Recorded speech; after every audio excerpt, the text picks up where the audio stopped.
চাঁদেরও নাকি কলঙ্ক আছে। আর্জেন্টিনা যদি আকাশের চাঁদ হয় তাহলে দলটার কলঙ্ক তারকাদের ইনজুরি, আর সেটা যদি এমিলিয়ানো মার্তিনেজের মতো স্টার প্লেয়ারদের বেলায় হয় তখন চিন্তাটা বেড়ে যায় কয়েক গুণ।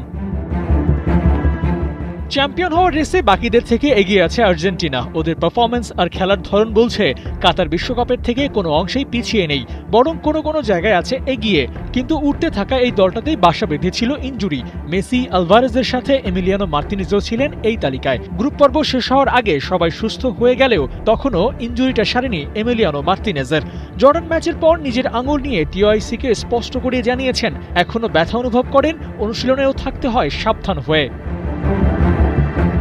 শিরোপার রেসে থাকা দলটার জন্য ছোটখাটো অসঙ্গতিগুলো চিন্তায় ফেলে, কিন্তু মার্তিনেজ চেষ্টা করছেন নিজের সর্বোচ্চটা দিতে।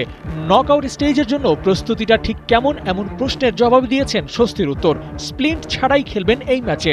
জর্ডান ম্যাচটাতে গোল কনসিড না করলে আর্জেন্টিনা ক্লিন শিট নিয়ে নকআউট পর্বে যেতে পারত, সেই গোলেরও ব্যাখ্যা দিয়েছেন। মনে হচ্ছিল সৌদি আরবের ম্যাচের মতোই হচ্ছে সব, গোলটা আটকাতে পারতেন বলেই জানান মার্তিনেজ। নকআউট স্টেজের প্রথম ম্যাচ, খাতা কলমে আর্জেন্টিনা এগিয়ে থাকবে, তবে ম্যাচটা যে মোটেও সহজ হবে না সেটা মার্তিনেজ টের পেয়ে গেছেন আগেই। প্রতিপক্ষের ডিফেন্স লাইন বেশ শক্ত, সেটাও নজরে আছে ওর। তবে সব বাধা পেরিয়ে মেসিদের খেলতে হবে কোয়ার্টার ফাইনালকে লক্ষ্য করে। মার্তিনেজের ইনজুরি কনসার্ন নিয়ে বেশি মাথা ঘামানো ঠিক হবে না।